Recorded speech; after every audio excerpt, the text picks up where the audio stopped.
Bom, então, pessoal, continuando sobre o livro de Apocalipse, a gente vai ver agora alguns assuntos aqui para a gente poder entender melhor a divisão do livro.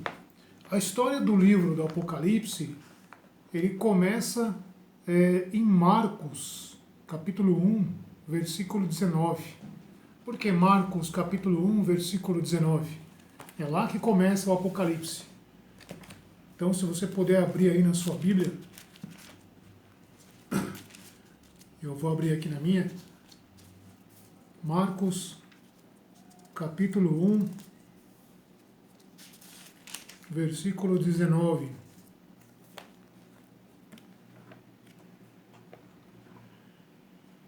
Um pouco adiante, viu Tiago, filho de Zebedeu, e João, seu irmão. Eles também no barco, consertando as redes. E logo o chamou, e eles, deixando o pai Zebedeu no barco com os empregados, partiram em seu seguimento. Então a gente vê aqui que é a história do chamamento do apóstolo João e o seu irmão Tiago. Né? Eles foram chamados por Jesus quando eram pescadores, né, filhos desse homem chamado Zebedeu, que tinha provavelmente uma empresa de pesca.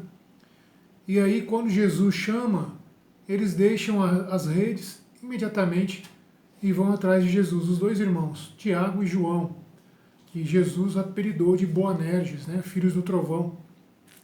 E a gente sabe também pela história que o apóstolo Tiago, irmão de João, ele foi morto, né? Ele foi o primeiro apóstolo a ser morto.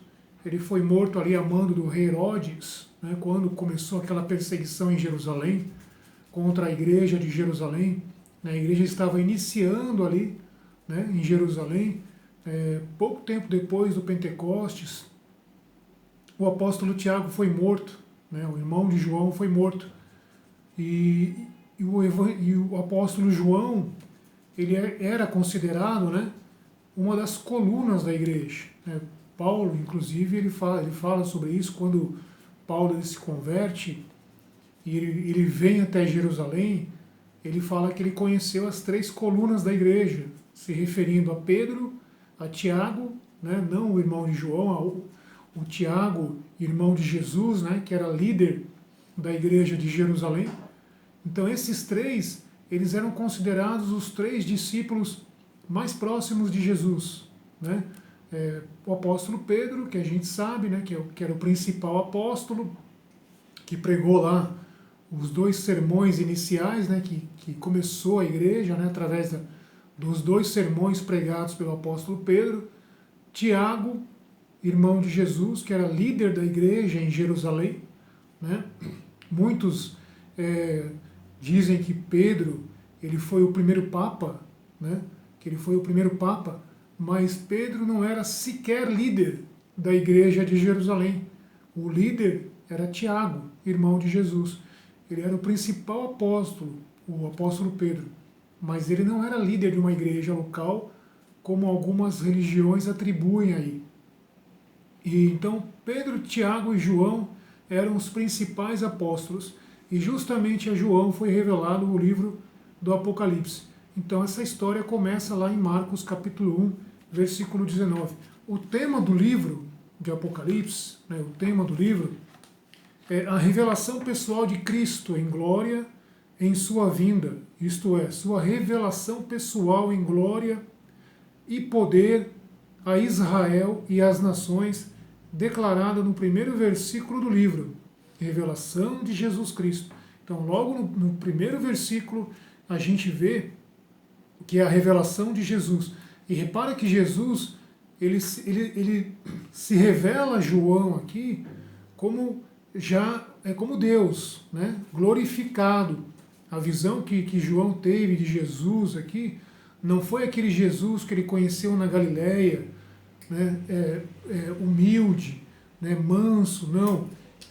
Jesus se revela a João aqui como Deus, né, o Deus Todo-Poderoso, Criador. Né, se revela a João a mesma visão, a visão parecida que Daniel teve, quando Daniel também recebeu a revelação lá sobre as 70 semanas, que a gente já estudou sobre isso, né, as 70 semanas e alguns vídeos anteriores aí. Se você não estudou, se você não leu, dá uma olhadinha aí que você vai encontrar sobre as 70 semanas. E Daniel, o profeta Daniel, ele também teve a revelação, né, ele também teve a visão acerca de Jesus glorificado. Que Jesus ainda não tinha vindo, né, o Verbo ainda não tinha sido encarnado na pessoa de Jesus, mas Daniel teve uma visão muito parecida com a visão que João teve aqui. E repara que João, quando teve esta visão, eu vou ler aqui no versículo, em Apocalipse, eu estou aqui em Marcos ainda, quando João ele teve essa visão, exatamente, inclusive por coincidência, capítulo 1 também, no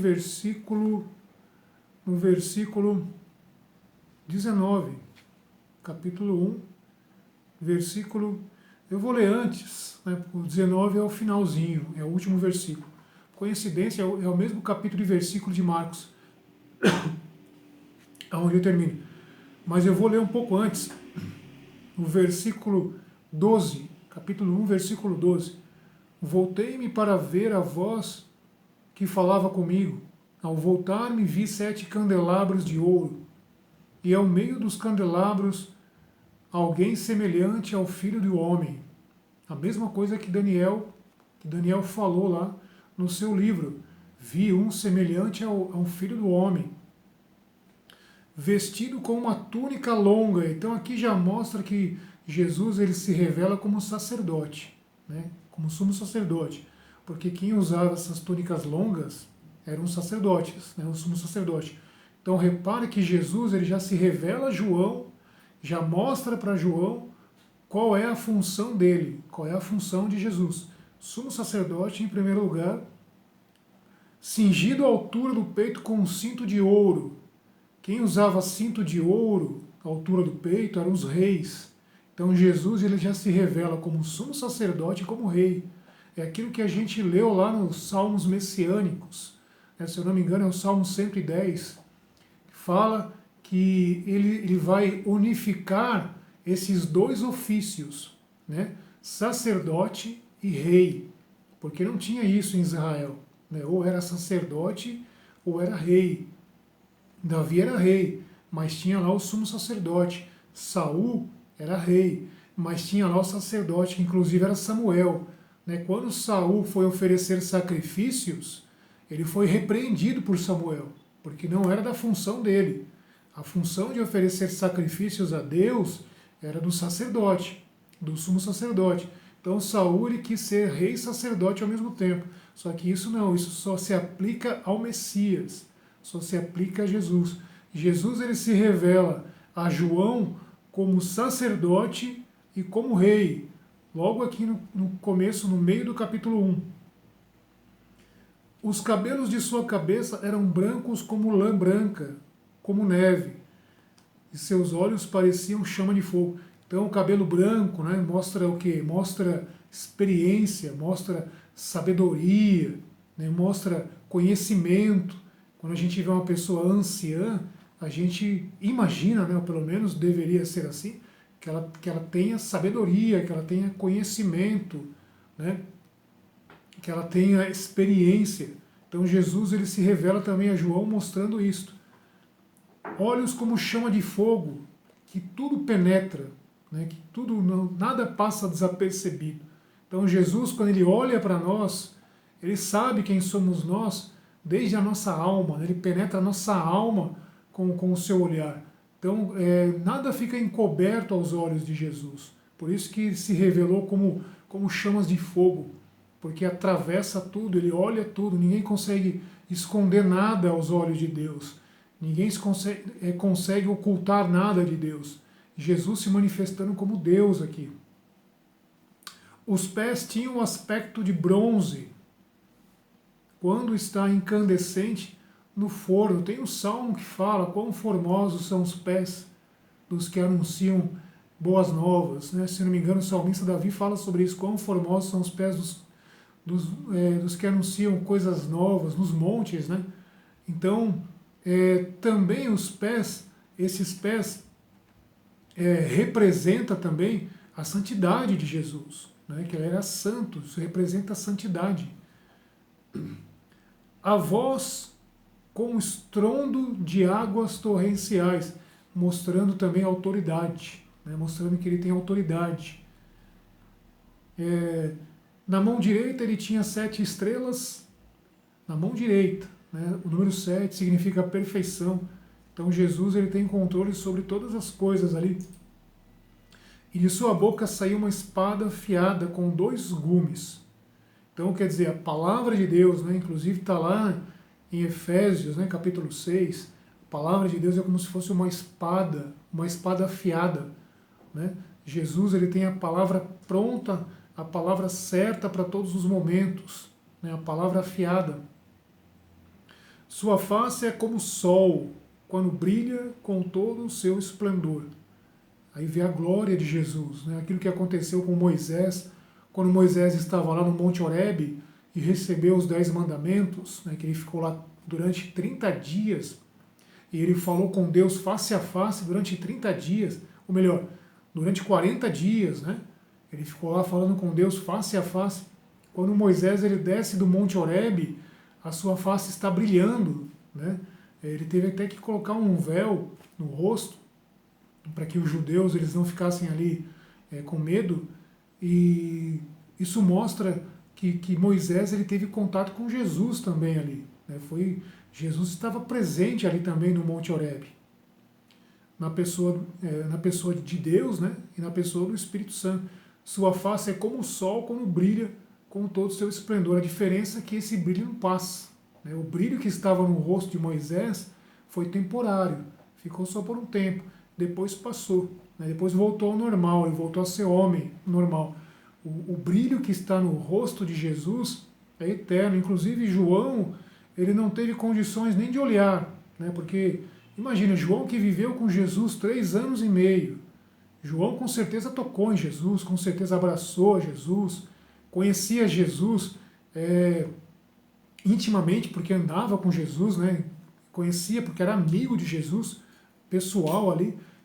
Imagina de repente ele tem essa visão de um Jesus glorificado, né? E no versículo 17, ao vê-lo cair como morto a seus pés. O apóstolo João que conhecia Jesus nesse tempo, que nesse momento que estava em santidade, inclusive o apóstolo João, né? Estava em santidade, estava diante de Deus, mas ele não suportou a presença. Na hora que Jesus olhou para ele, ele caiu como morto.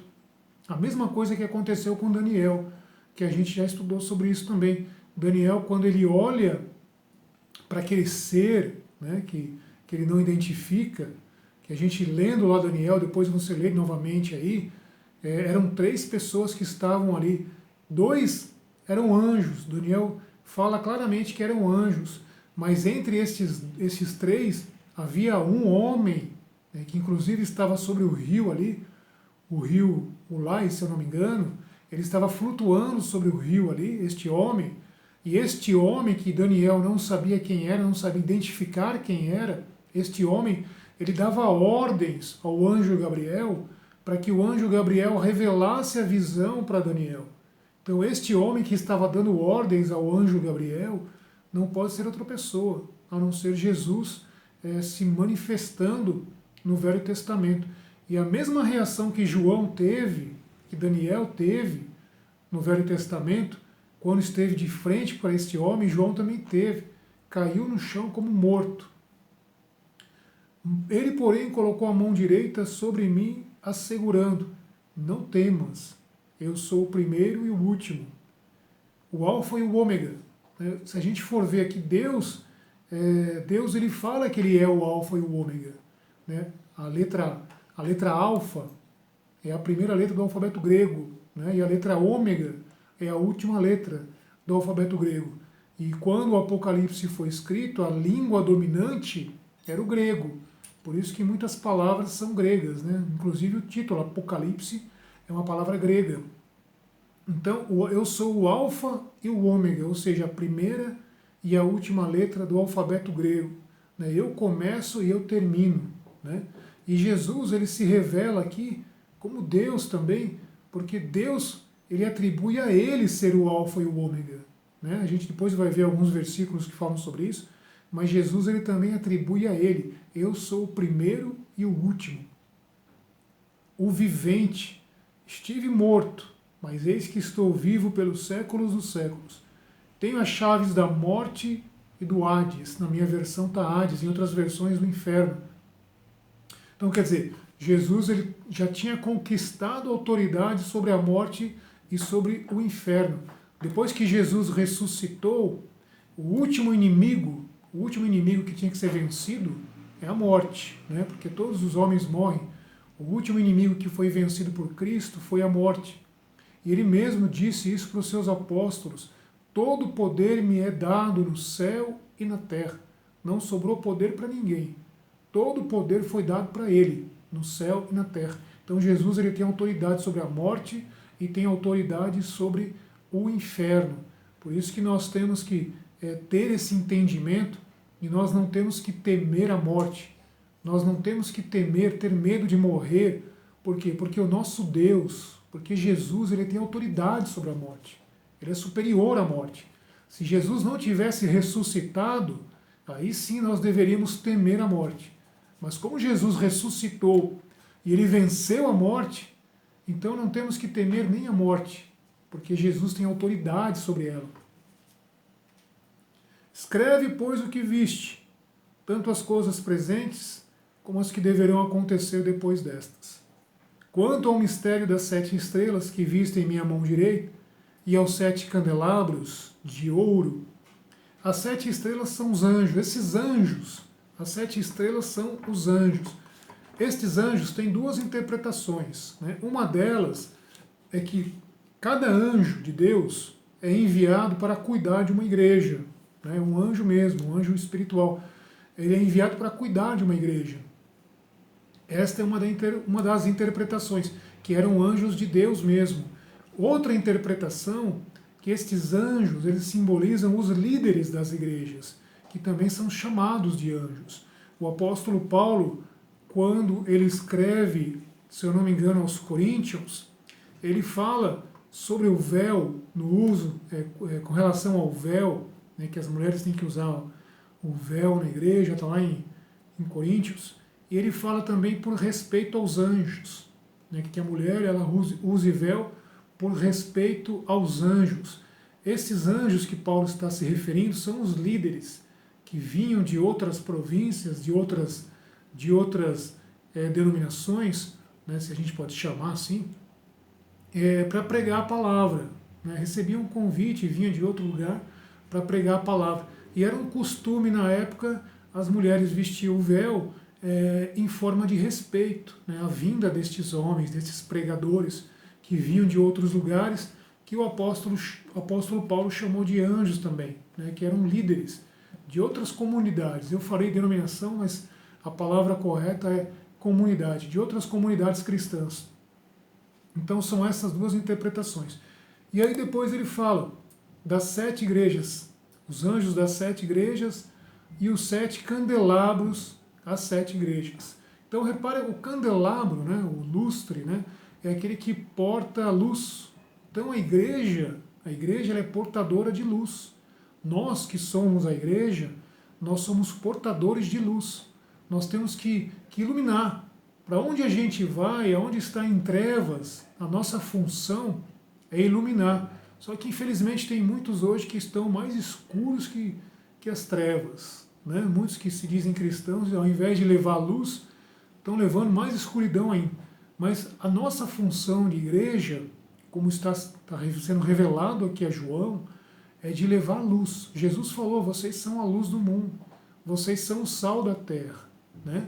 Então, para onde a gente vai, a gente tem que iluminar, né, com a palavra de Deus e dar tempero, dar sabor, salgar, porque uma das funções do sal é essa, dar sabor, né, dar tempero.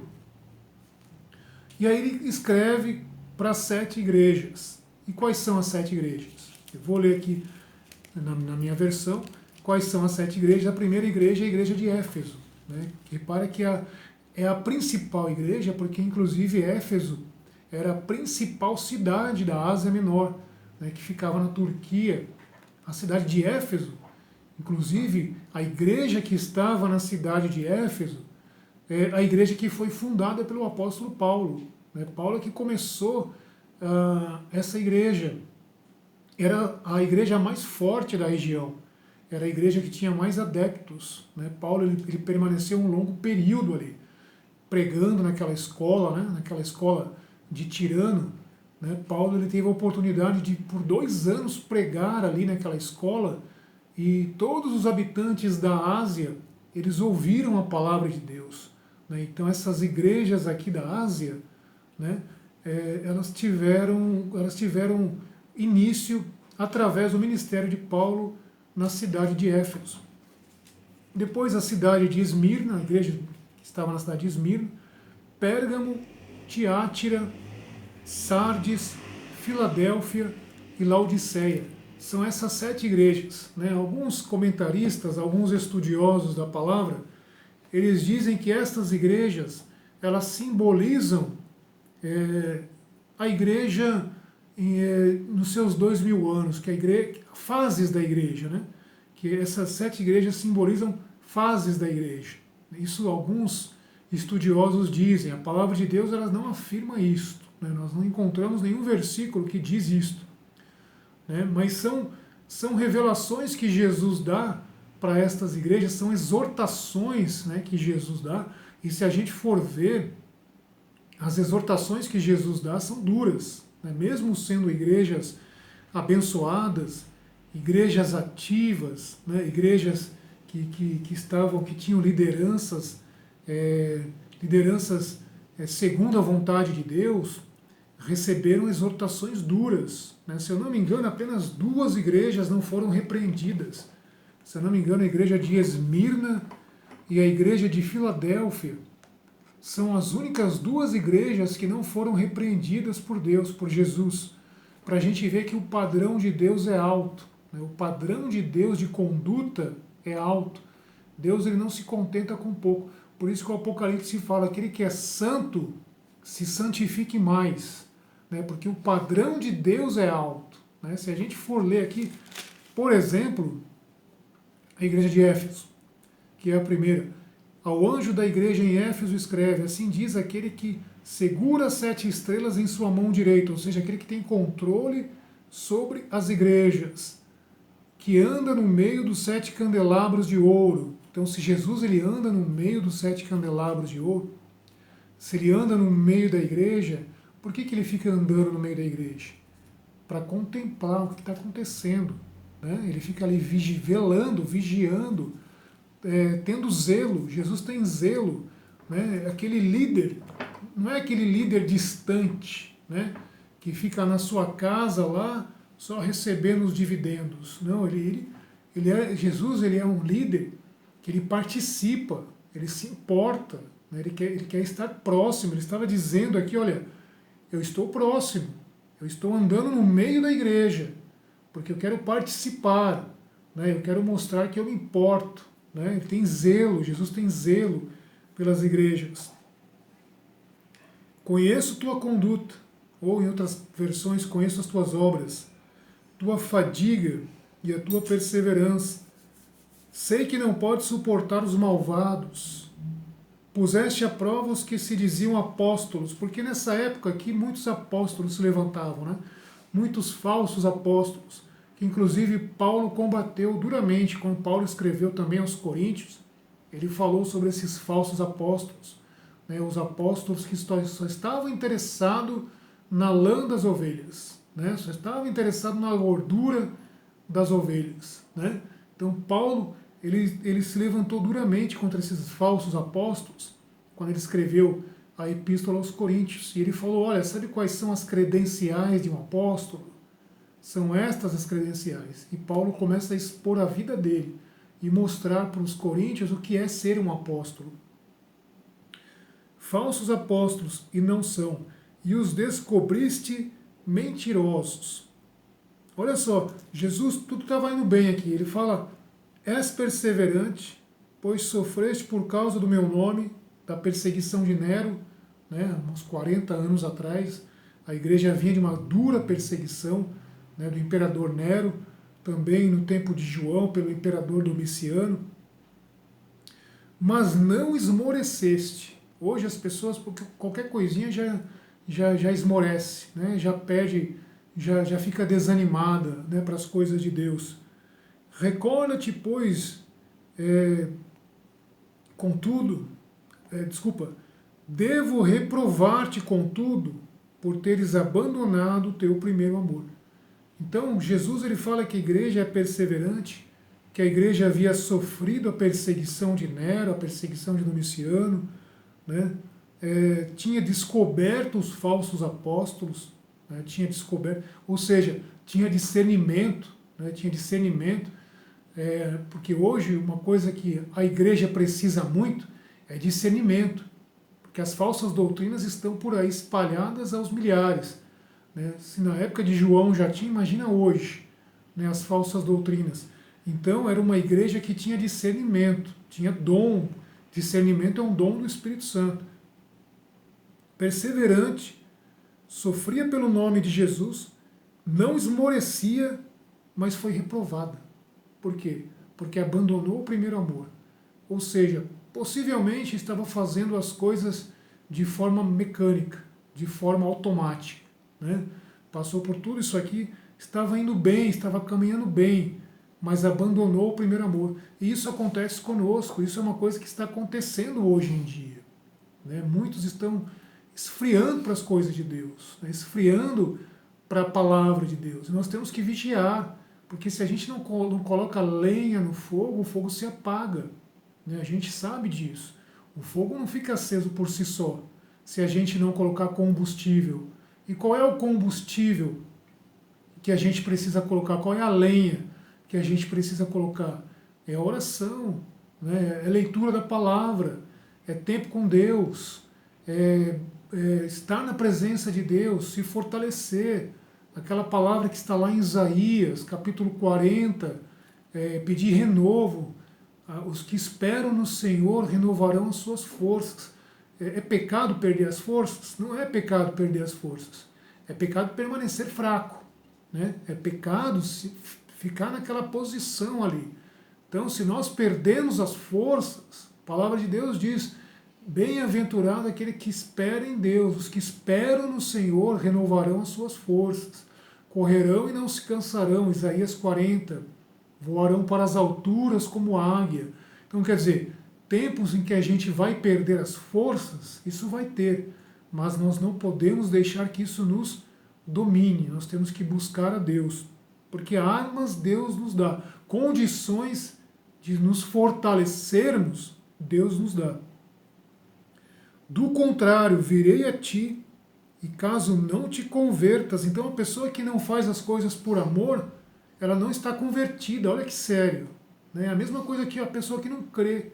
É a pessoa que não crê no Evangelho. Quem não faz as coisas de Deus por amor é a mesma coisa que o incrédulo. É o que Jesus está dizendo aqui. Caso não te convertas, removerei teu candelabro de sua posição. Ou seja, vai ficar nas trevas. Porque o que ilumina é o que? É o candelabro, né? O que simboliza aqui a luz é o candelabro. Então, se Jesus remove o candelabro, nós voltamos para as trevas. Então, olha que repreensão dura. Apesar de ser uma igreja perseverante, apesar de ser uma igreja que tem o discernimento de espíritos, né, porque discerniu aqui os falsos apóstolos, apesar de ser uma igreja que foi perseguida, né, e ser perseguida na época de Roma é perseguição mesmo. Hoje em dia, a perseguição é: você não falou bom dia para mim, eu estou te perseguindo. Hoje em dia, a gente vai para a igreja, o irmão não olha para mim, estou sendo perseguido, né? Perseguição aqui era perseguição mesmo, era ser jogado para os leões, era ter os seus bens confiscados, né? Era ver a sua família ser morta na sua frente. E isso era perseguição. Mas mesmo assim era uma igreja que estava para ser reprovada, porque não estava vivendo o primeiro amor. Olha como o padrão de Deus é alto.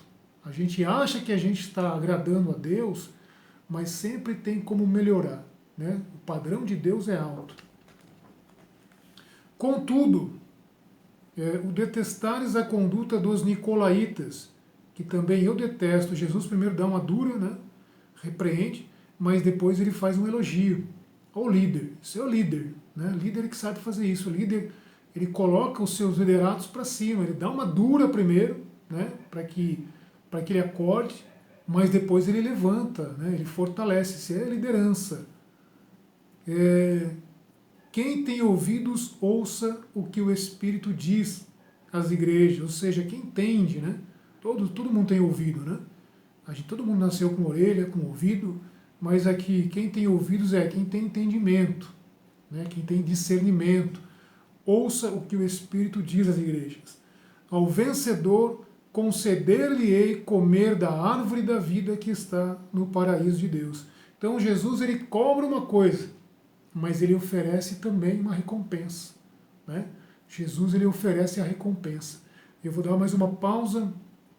Quando eu voltar, a gente vai falar mais sobre as cartas às igrejas da Ásia.